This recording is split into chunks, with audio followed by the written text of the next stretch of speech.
Yeah. This is Geek Therapy Radio. What are we waiting for? And now your mental curator, Johnny Hamburger.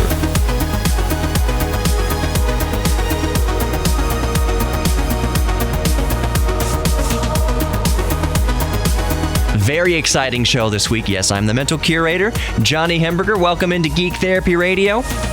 My guest, all the way from the UK, is Eben Upton.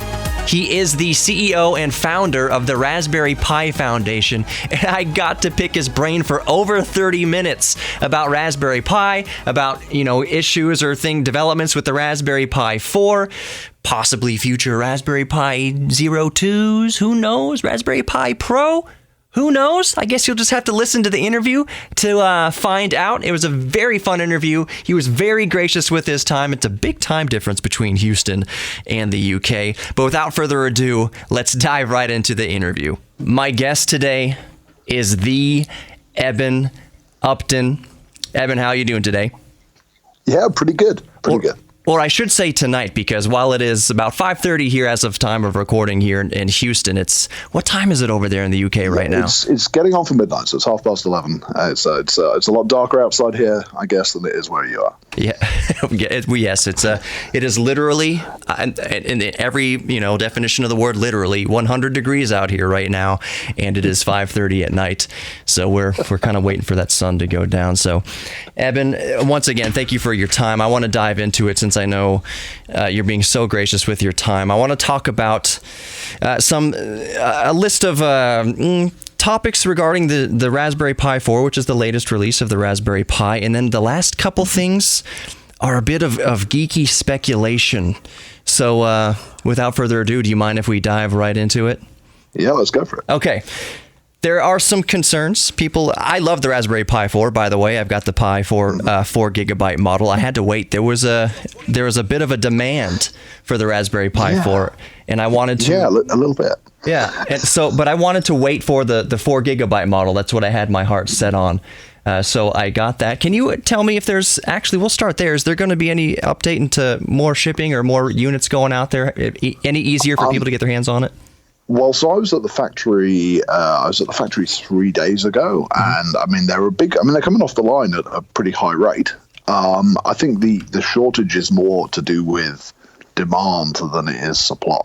Mm-hmm. We can make about 100 and sustainably we can make about 150,000-160,000 units a week.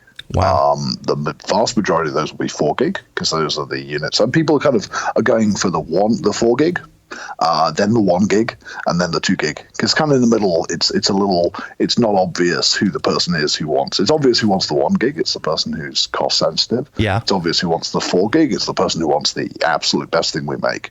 It's not so obvious who wants the 2 gig. Right. So lots of units on the floor of the factory, going into shippers and going out the door. Most of them 4 gig. And the hope is, we get to September, October time, and we'll have burnt through some of the backlog, and then it usually takes about 3 months after launch to get a Raspberry Pi into kind of a well-stocked position. Oh, very good. So for those of you just joining us in the broadcast, I am talking to Eben Upton, you are the founder and CEO of Raspberry Pi. Is that an accurate description, would you say? Yeah, I think that's about right. Yeah.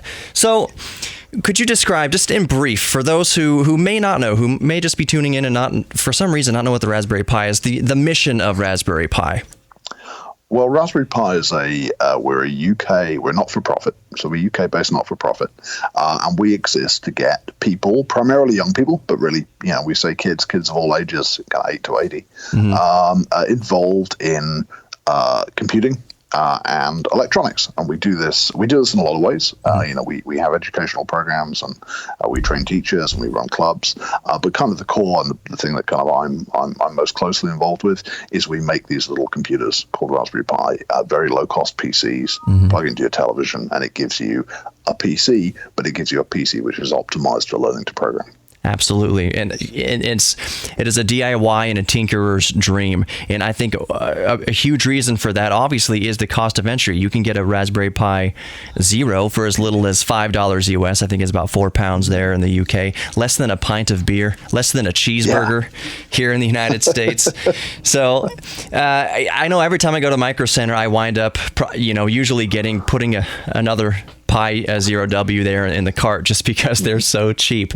So they're really cool things. They're like you said, they're more geared towards people who want to get into programming, but they can be as simple as a desktop operating system with Raspbian that we're, for the most part, used to. Whether you're coming from Mac or from Windows, the user interface, based on Linux is very easy to get into. So it shouldn't be anything that scares anyone away thinking, I need to get this if I'm a computer programmer or anything like that. No, you can dive in at any skill level, I would say. Would you agree with that or not? I think this is a big thing that's changed with Raspberry Pi 4, certainly. So this is the product that we launched in June, is that we've kind of crossed, there's an invisible line that separates not a PC from is a PC for your kind of average user. And as we kind of push performance up by about a factor of 3 versus the previous product, this is now a product which is about 40 times as powerful as the first Raspberry Pi that we made back in 2012. Yes. And somehow we've gone over this line. And so the thing that dramatizes it best for me is my director of software engineering has always had a Raspberry Pi on his kitchen worktop at home. And the big change since he upgraded to a Raspberry Pi 4, and he uses it to surf the web and stuff. Yeah. And the big change that's happened since he switched that machine to be a Raspberry Pi 4 is when he goes home in the evening, his laptop doesn't come out of its bag. His laptop stays in the bag and he just uses the Raspberry Pi. And that's kind of, no one's forcing him to do that. We don't have a policy of forcing our employees to use our product. But it's something that's changed. And so you're right, it is as simple as, and it's intended to be as simple as just being a PC, but we bundle it with all those tools and all the documentation that you need to just take those first little baby steps down towards being a computer programmer. We'll leave the discussion there for the moment. Stay tuned for the next segment here on Geek Therapy Radio. There's 2 or 3 more segments here with Eben Upton of the Raspberry Pi Foundation. More titillating news with the Raspberry Pi to come. I'm just geeking out over this. A lot of other geeks might geek out if they talk to Mark Hamill, Luke Skywalker, something like that. James Earl Jones, which I would too. But this is, believe me, the privilege of talking to Eben Upton is not lost on me. I very much appreciate it. So stay tuned. More Geek Therapy Radio to come. More Raspberry Pi discussion to come. Don't go anywhere.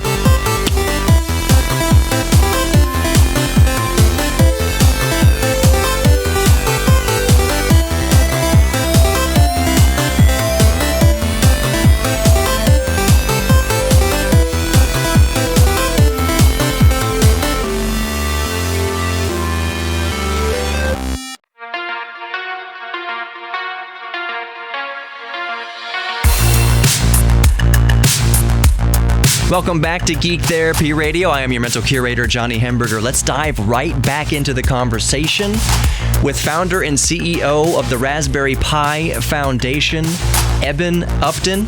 In this segment, we're going to start discussing the known issues and more progress being made with the Raspberry Pi 4. I took a poll on the internet. What did people want me to ask Eben Upton about regarding the Raspberry Pi 4? And this is that list. This answers those questions. So let's get right back into it. Let's get on to the some more specific questions. I know there's a lot of people waiting for these questions. I actually went on to the internet there and I put a little thing out there saying I was going to have you on and what questions should I ask you. And I can basically condense it down to a few specific areas. If you're willing to do your best to answer some of these questions, is that all right? Yeah, let's go for it. All right, let's dive right in. The Raspberry Pi 4, while amazing, there's been an issue with the USB Type-C, which I'm sure you're well aware of. Is there any sort of roadmap for addressing that and fixing that issue? So this is weird, right? And this is a reason not to launch a computer in summer, which is people have nothing to write about. Yeah. And so they write about these things.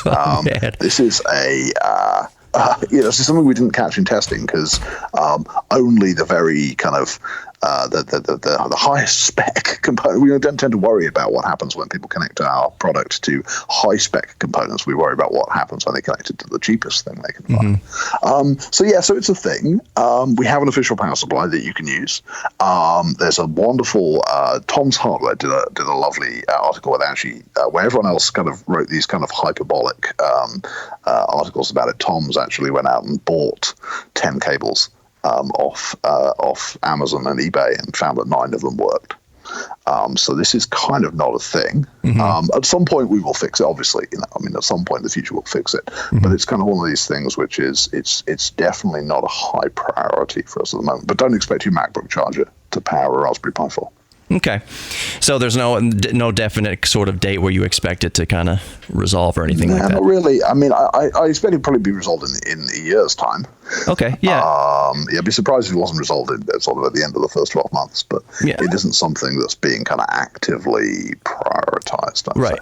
Right. I'm using the power adapter from my Pi 3, and it's working just fine. Just for you got one of those little shims that we do. This little kind of converter. Right. Micro to the 4. Yeah, micro Type C converter. Yeah. So yeah, absolutely. Moving down the list, is PoE coming for the Type 4 for the Raspberry Pi 4? Power over Ethernet. So PoE already works. So you can use the existing PoE hat that we launched last year. I plug it in, it just works. There's an associated question, which is PXE coming? So is network boot coming? Okay. So you can currently power your Raspberry Pi, but you still have to boot it from an SD card. Yes, PXE is coming. I've seen prototypes in the lab. It's a software upgrade. For you update there's a firmware kind of effectively BIOS on the board. I imagine that'll show up in the next couple of months, and then shortly after that, USB boot will show up, and that'll be nice because then that means if you've got an SSD, you'll just be able to boot the device straight from the SSD without needing an SD card to store the firmware. It would have been nice to have those ready for launch, but they were kind of, because we knew they were, they could be implemented as field upgrades. They weren't prioritized. Wonderful. That was actually my next question. Booting over USB 3.0, you got any sort of roadmap timeline on that? Yeah, probably before the end of the year. So that's going to be slightly after PXE. I imagine. I think when we first thought about it, we thought there'd probably be one update that added both those features, but I think that different people working on it, and I think network boot will come ready sooner. But yeah, definitely by the end of the year, it's going to be amazing, right? Because we've gone from USB 2 on previous designs to USB 3. Yeah. The thing's blazing fast if you run it off an SSD, but right now you need to put the firmware. You can put your root file system on SSD, but you've got to put the firmware on an SD card, and just getting rid of that will be a nice little upgrade. That is wonderful. Absolutely wonderful to hear. I'm actually, that's the thing I'm most excited about. I think the next thing down the list here is what a lot of other people are wondering too. In regards to GPU and video efficiency, is there a roadmap for any sort of like frame buffer drivers or any sort of like YouTube, Netflix, Amazon Prime Video, any of that kind of stuff coming down the pipe? So let's see. Okay, get them in order. This is interesting. So we shipped Raspberry Pi 4 with it's the first product that we've shipped with GPU accelerated X. So GPU accelerated X composition. So you can run, and that means dragging windows is fast, rendering, and you can render GL applications into Windows, which historically has been difficult on a Raspberry Pi. So games run in Windows. Also, kind of more prosaically, Chromium, you can run your web browser in GL accelerated mode, which is a nice extra feature. So we already have a heap of that stuff in there. There's a lot of work going on at the moment to optimize the video to GL. Particularly thinking about Chromium, when you go to YouTube, you want to be able to decode video using the video decode hardware and then get those images, a sequence of frames from the video. You want to be able to get that across to GL so the GL can render it onto the screen. There simple, slow ways of doing it, and there are complicated, fast ways of doing it. And we've kind of been, we've already shipped a number of upgrades in this area, and there's more to come. Amazon, Netflix, it's a DRM question, right? It's about whether the DRM vendors who these companies rely on will support Raspberry Pi. We've struggled, I've got to say, to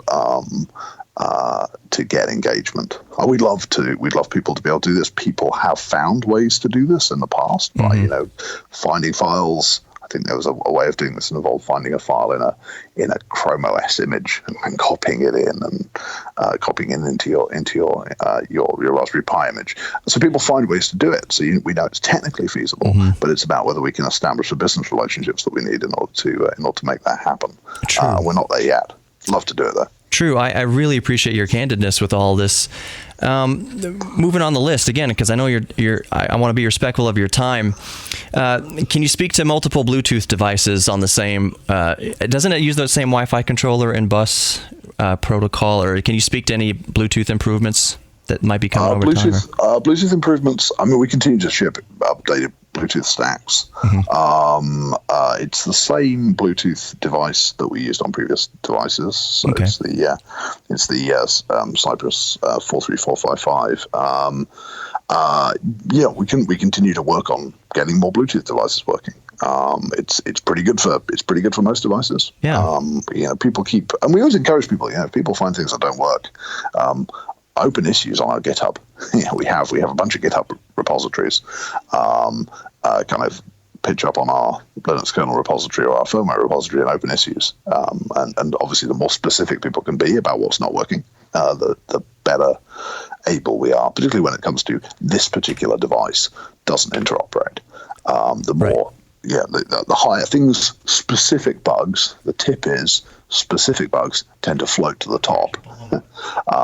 Non-specific bugs tend to languish at the bottom. Because people have a lot of enthusiasm for fixing bugs. They don't always necessarily have a vast amount of enthusiasm for reproducing bugs, which are hard to reproduce. That's awesome news. Also, the only area that I know that I've experienced Bluetooth lag would be on the Pi Zero, but I have just that's probably just because it's a underpowered kind of processor. I don't expect a lot there. You got a single core. I mean, the performance ratio is, say, 30-1 between the Raspberry Pi Zero and the Raspberry Pi 4. Right. And you've got a single processor, Raspberry Pi Zero. It's a gigahertz processor, but it's one single gigahertz processor. It's got to do everything. Yeah. Render the desktop, run the web browser, run the Wi-Fi, talk to your Bluetooth keyboard. Absolutely. So there's always going to be a limitation. Yeah. Overall, the Pi Zero is my personal favorite of the Pis, just because of how simple it is and because it's single core, old school single core. But we'll come back to that in just a moment. The conversation continues. Don't go anywhere. We'll be right back with more Geek Therapy Radio.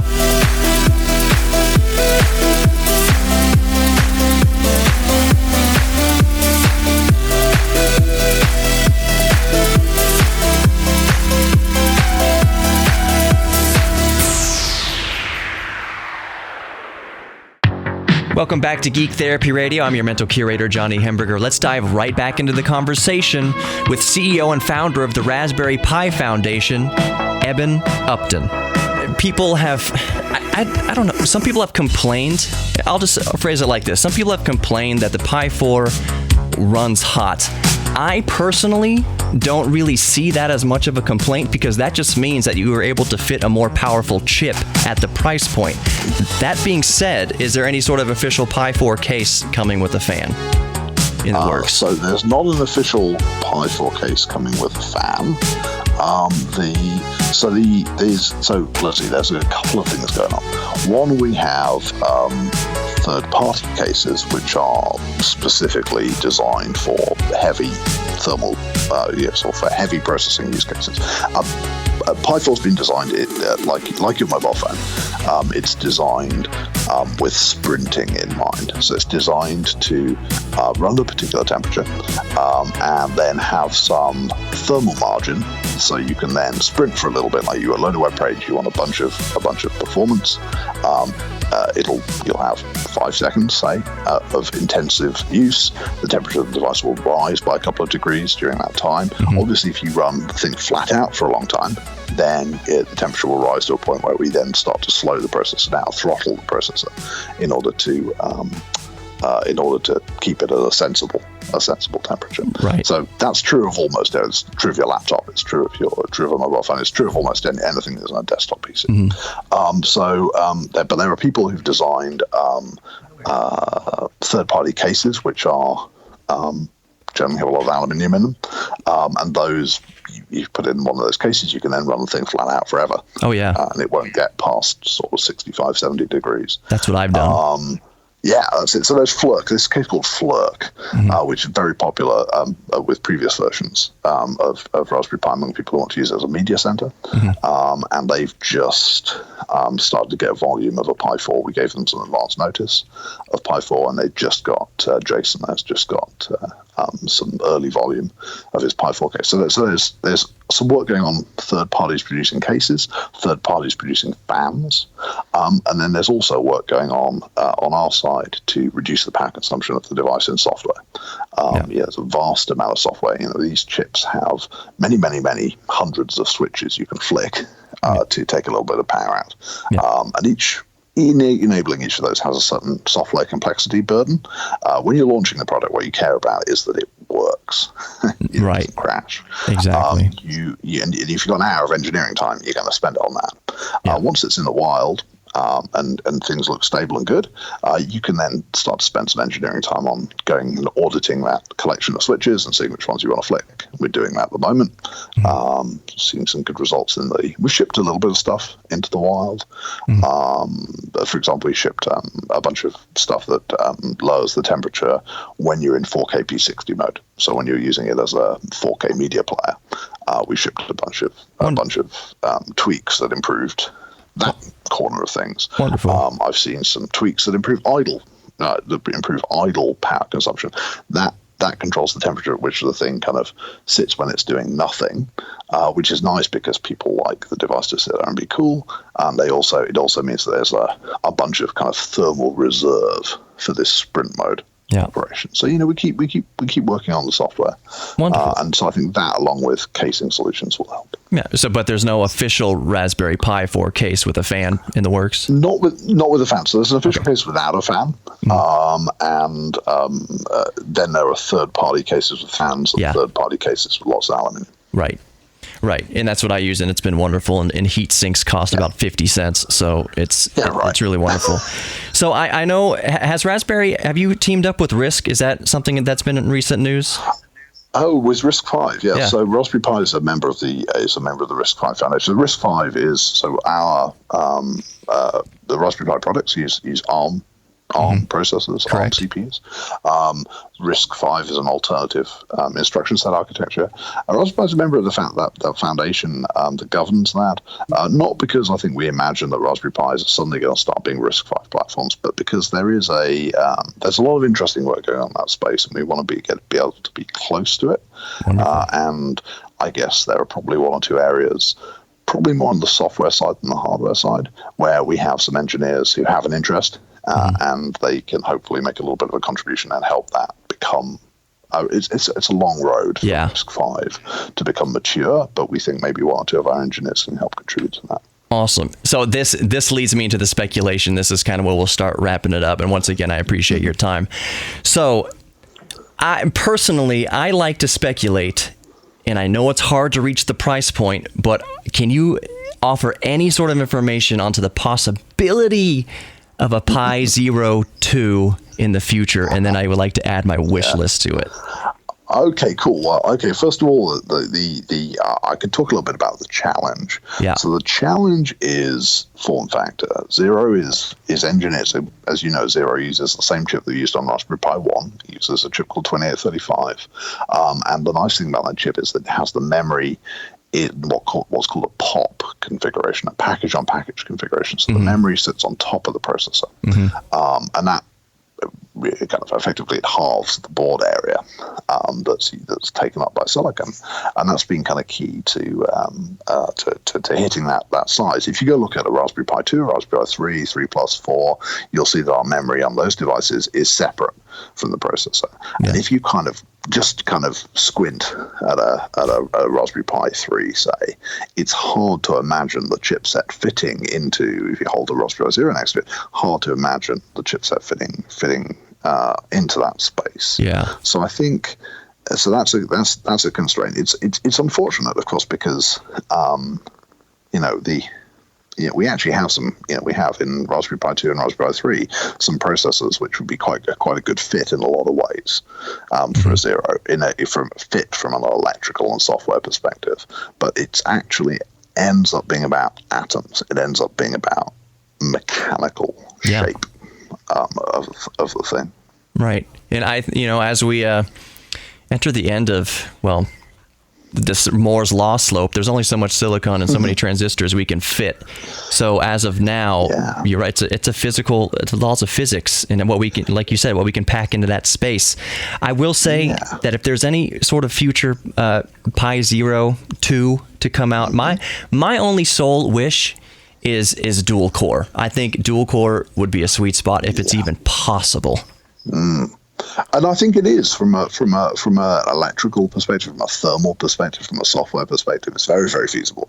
It's just that today we don't have our hands on a piece of silicon that has the geometry, that has the physical shape. Effectively, you can't you end up being unable to build a POP package, right? Because the die, even the 2836 die, the die that's in Raspberry Pi 2, it's stretched horizontally. So the die for 2835 is about 6 millimeters across by 5 millimeters, and that means it can sit on the bottom package, on the processor package, and there's still room to get the signals down from the RAM. Right. As you stretch that package to fit those bigger, the quad core A7, the quad core A53, as you stretch the die, it ends up being so wide that you can't get the top package down on top of it. And it sounds silly, really, because it's just a mechanical thing. So we're still looking. We've got some ideas. Okay. But ideas. We've got some ideas, but they're kind of expensive ideas, right? I mean, they're kind of, your ideas are kind of like, hey, let's go spin a chip to do this, and let's go spin a chip ends up being a $5-10 million activity. So you got to be really sure that you want to do it, and you got to be really sure you want to do that instead of going to do something else. There's an opportunity cost. Right, but the takeaway is that Raspberry is thinking about a Pi 0 2 potentially in the future. Who knows? We're thinking about it in the sense that we're thinking we'd love to do it. Yeah. I think the problem with the phrase "thinking about" is it tends to apply a higher level of thinking than might actually be going on. It's kind of wistful rather than focused at the moment. So there's nothing on the immediate roadmap for a Pi 0 2. Nothing on the immediate roadmap. Nothing on the immediate roadmap because it's for all the reasons. Exactly. For all the reasons explained. The real life getting in the way.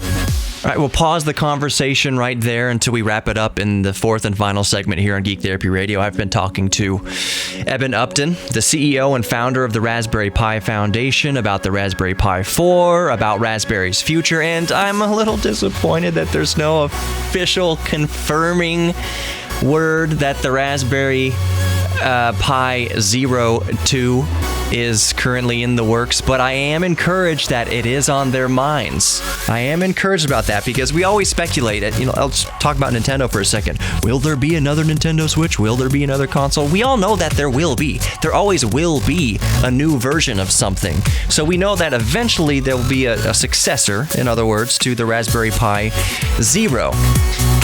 So I'm a little disappointed that it's not going to be out tomorrow, of course. There's probably a lot of us that are disappointed. I'm happy that he shares my enthusiasm for the Pi 0, that it's both I like it the most, too, for how simple it is and just what it represents. But I'm just happy to hear that the Raspberry Pi Foundation is thinking about the future of the Raspberry Pi 0, so that's encouraging. More Eben Upton coming up next on Geek Therapy Radio. Don't go anywhere. Welcome back to Geek Therapy Radio. I am, of course, your mental curator, Johnny Hemberger. I've been talking to Eben Upton, CEO and founder of the Raspberry Pi Foundation, about the Raspberry Pi 4, the Raspberry Pi Zero, the future of Raspberry Pi, and now we'll discuss maybe, perhaps, a Raspberry Pi Pro. Let's pick Eben's brain about that. The last question, last speculation, last little geek out thing here. Would you be willing, or is it even maybe thinking about, quote unquote, again, a Pi Pro, maybe something around a higher price point, maybe around or under $100, but is exponentially more powerful than a Pi 4 or anything like that? Any sort of Pi Pro things going around, bouncing around brains or anything? It keeps coming around as an idea. It's come around the whole history of Raspberry Pi, the idea that, hey, it'd be good to do something which is, generally the numbers are, the numbers people talk about are twice the price, 10 times the performance. I think in the early days of Raspberry Pi, it was feasible to do twice the price, 10 times the performance, because we had fairly modest performance on Pi 1. I had at least one idea for something we might build in the sort of 2013 kind of era. But we took the long road instead to Pi 2. We had kind of our thoughts in 2013 about ways of doing a quick and expensive Pi 2. And in the end, we did a slow to mature, but still $35 Pi 2. Yeah. I think actually it's hard to put your finger on a piece of silicon that would let you build in the sort of sub $200 range. You could imagine you could build something which was materially faster. It's actually hard to see which piece of silicon you'd use to build something which was exponentially faster at $100, $99.99. To some degree, because of thermal issues. Actually, you can think of silicon. You can think of silicon, but it tends to have higher TDPs. Than what we're using. And as you see, this kind of Moore's law issue means there's not that much more. We're a 28 nanometer chip now. There's not, there are several process nodes between that and the state of the art. But there's not actually that much saving. So see, it's a thing that keeps coming around. And I think every time it comes around, what we think is, let's just redouble our efforts on the $35 product. It's delivered, that strategy between 2012 and 2019, 7 years, has delivered a 40-fold increase in performance at the $35 price point. So it's been a good strategy, and we certainly wouldn't have delivered that 40-fold in parallel with maintaining some sort of second Pro line, just given the number of engineers we have. But don't get me wrong, it comes up a lot, and who knows? Maybe it'll come up one time, and maybe with Moore's law, with the sort of changes to the rate of progress, maybe it'll win one day. But I love making $35. What I love is making $35 product. And we love $35 is worth less, right? Right, and we exactly with inflation, and we love that you are doing it. I love that you have a $5 computer. Everything it's amazing what you're doing. Yeah, it's funny. The Zero is my personal. Even as we make these faster and faster and faster machines, Zero is still a personal. It's kind of a passion project, right? I mean, it's something that the latte computer, the beer computer, the cheeseburger computer, I just think, I remember saving up what would have been $300 for my Commodore Amiga when I was a kid. What could I have done if I'd had, and how underpowered is that compared to a $5 Zero? What could I have done if I'd had my hands on that machine when I was a kid? Right. How much would the power of the Pi Zero cost? So I don't know what it's equivalently powerful to, but go back to the early 90s or late 80s or whatever. How much would that Pi Zero power have costed back when it was state of the art power? Yeah, that's it. Thousands of dollars. Think that it's equivalent I'd say it's equivalent to a Pentium, an early Pentium 3 maybe, sort of a high-end Pentium 2, early Pentium 3. Yeah, around 1 gigahertz, Yeah, that's it, right? So you got a gigahertz versus, it isn't as good clock for clock as a Pentium or an Athlon, a Pentium 3 or an Athlon. But those Pentium 3s, when they came out, they were clocked at 300 megahertz. So you got a 3-to-1 clock speed advantage over it. So, but you take it back into the 1980s and 90s. That's that's a high-end Alpha workstation or a Spark station or something. It's really these things are just inconceivably powerful. Everything we have around us now is inconceivably powerful compared to the stuff that we grew up with, right? And as we approach the teetering ends here of Moore's Law, efficient coding is going to be all the more important. Yeah, so I'm a software engineer, so that's music to my ears. And I know as an academic researcher, I was a compiler engineer, and there was this depressing stat that went around where they said, well, let's look from 1970s for sort of, let's say 2005, 1975 to 2005. Let's look what the compiler guys have achieved, and let's look at what the silicon guys have achieved. And of course, the silicon guys have got 30 years of Moore's Law, so that's a million X. And then the compiler guys, well, let's look at the difference between minus 0 and minus 03. So I'm optimizing compiler, and the very best we can do, it's a factor of 2. Yeah. But the nice thing about that factor of 2, of course, is it's still there at the end. I'm looking forward to an era. There is a part of me, obviously I love the freebies that you get from Moore's Law, but there's a part of me as a software engineer that's looking forward to an era where people don't just wait 2 years and have their software get twice as fast. They know that if they sit around and do nothing, then the software's not going to get faster at all, and then they have to kind of roll their sleeves up, and that's going to be exciting. Right.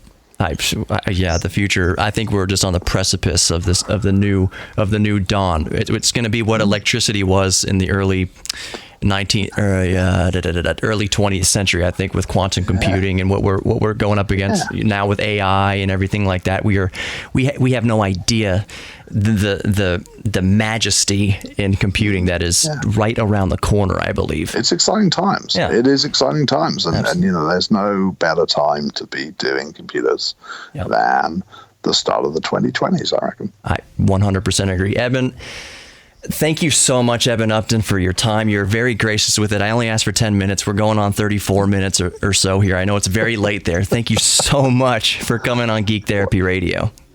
Well, thank you very much indeed. That, all the way from the UK, was Eben Upton, CEO and founder of the Raspberry Pi Foundation. The Raspberry Pi was conceived in that man's brain, and it is the reality in our hands that we enjoy every day because of his thought, his dream to make computing and coding cheap and accessible to everyone in the world, especially children. That computer, to re-inspire people to get into computing, to get into coding, to get into programming, or just simplify the way we access each other in the world over the internet. A $5 computer, that puts a computer well within the grasp of way more people on this planet. So it's amazing what they're doing at the Raspberry Pi Foundation. Just go check out raspberrypi.org for all the information, and you can go to local retailers. I know for sure Micro Center carries Raspberry Pis of all different variants. I got my Raspberry Pi 3 there, my Pi 4 there, all my little accessories and fans and heat sinks. Everything for the Raspberry Pi is cheap, or it can be extremely cheap. That's the whole name of the game. I love my Raspberry Pi. I didn't get to this in the conversation, but I love using it to emulate other systems. So I use DOSBox to emulate MS-DOS and run Windows 3.1. I like emulating the Atari ST on there. He was talking about the Amiga for a little bit, emulating Amiga, emulating the Commodore 64, 128, VIC-20, what have you. So basically what I'm saying, I get the most enjoyment out of my Raspberry Pi experience by emulating other systems, as well as using Debian, the Linux distro, just for basic computing needs. It comes with a free version of Office. It's called LibreOffice. It's completely open to use for everybody, as Excel, versions of Excel and spreadsheets and word processing and PowerPoint equivalents, all at a very affordable price point. And it's magic what they're doing over there. I get thorough enjoyment. I've gotten more enjoyment out of tinkering with the Raspberry Pi that I've gotten in years of tinkering. It reminds me of back in the day using MS-DOS to boot up Windows on my old 386. I get a severe amount of enjoyment from Raspberry Pi, as do many. I hope you enjoyed the interview. I hope it shed some light on some things. Yes, I'm disappointed we don't have a Raspberry Pi 02 down the pipes. But it's great that Raspberry listens to us. It's great that they're addressing issues with the Raspberry Pi 4. Make sure you subscribe to Geek Therapy Radio podcast. Be good to each other, including yourselves, and I'll see you next week.